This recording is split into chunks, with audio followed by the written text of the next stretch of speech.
ኪችን ውስጥ ምግብ እየሰራው አንዳንድ ስራዎች እየሰራው ልጆቼ ከፊት ለፊቴ አካባቢ ሆነው እየተጫወቱ ነበር ማለት ነውና የሆነ ሰዓት ላይ ወደ ሜንታ ቤት እየገቡ እየወጡ ምናምን ይጫወታሉ። ሶ እኔ ደግሞ በቃ ስራ ቢዚ ስለነበርኩኝ እዛ እየሄዱም ሲጫወቱ ድምጻቸውን እስከሰማው ድረስ ደስ ብሎኝ ስራዬን እንድሰራ ስለፈቀዱልኝ እረፍት ነው ብዬ ዝም ብዬ ስራዬን እየሰራው ነበርና ሲገቡ ሲወጡ ስለነበር ላይክ እንዴት ነው ከበስተጀርባ የምታዳምጡት ነገር የለም ድምጻቸውን ሰማቸዋለሁ የተጫወቱ ነው they're happy ሰላም ነው የሚያለቅስ ልጅ የለም ምናምን ደስ ብሎኝ ነበረ።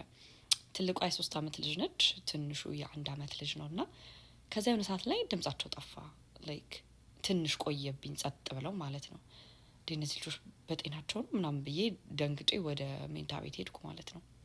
ሲሄድ የሉ ምን ያህል ልቤ እንደተሰነጠቀ ልነግራችሁ አልችልም። ላይክ ድንግጥ ነው ያልኩት ወዴት ሊሄዱ ይችላል ማለት በሩ ላይክ የሚያስወጣቸው በር ወደዛ አይደለም ሄዱት ወደ ተቃራኒ መንገድ ነው ሄዱት አይቻቸዋለሁ ሲሄዱና ወዴት ሄደው ነው ብዬ በቃ የሉም ምንም አካባቢ እዛ ሜንታ ቤቱ ጋር ላይክ እንዲዞርኩት የሉም።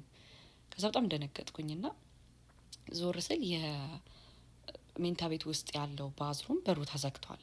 ሶ እዛ ውስጥም አይደሉም ብዬ ነው ያሰብኩት። ግን ትንሽ ድምጽ ሰማሁ ልከፍተው ስል ጠጋ ስል ትንሽ ድምጽ ሰማሁና አዎ እዚህ ናቸው እንዴ ምናምን ብዬ በሩን ክፍት ሳደርገው ምን እንዳጋጠመኝ ታውቃላችሁ?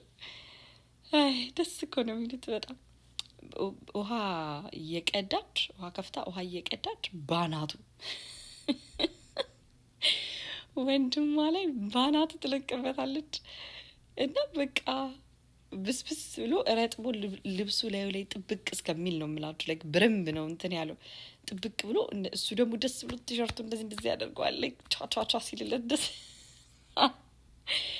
እና መጀመሪያ ተናደድኩኝ ላይክ ልብሳቸውን ቀይሬ ምናምን ነው ደግሞ እንትን ያልኳቸው የነበረው አጣጥባቸው ምናምን ማለት ነውና መጀመሪያ ተናደድኩ። ለምንድነው እንደዚህ የምታደርጊው አልኳት። ከዛ ግን ሳቄ መጣ በቃ በጣም ነው የሚያስቀው በጣም ማለት ነው። በቃ ባናቱ እንዴት ትለቅበታለች። እሷስ ልብ በሉ እሷስ አንድ ነገር አልነካትም ውሃ እለዋ ላይ አታደርግም እለዋ ላይ አታደርግም እሱ ላይ ብቻ ነው የምታደርገውና ከዛ ጸጉሩ እንደዚህ ታደርግለታለች በቃ ጥብቅ ብሏል ጸጉሩ ላይ ሆነ እንደዚህ ታደርግለታለች። መጨረሻ ነው ደስ ያላትና በስመ አብ ውሃ ባናቱ መልቀቅ ስትወድል ነገራችኋለሁ። ትንሽዬ ውሃ ለምን አትወድ ምንም ታገኝ ጸጉሩ ላይ እንታረግለትና እንደዚህ ታረግለታለች። ላይክ ደስ ይላታል መሰለኝ ስትነካው ልስልስ ስለሚል ምንም ውሃ ጥንጥዬ ውሃ ምናምን ታገኝ ያገኘችውን ውሃ አናቱ ላይ ነው የምታፈሰውና በጣም ነው የሚያዝናኑት።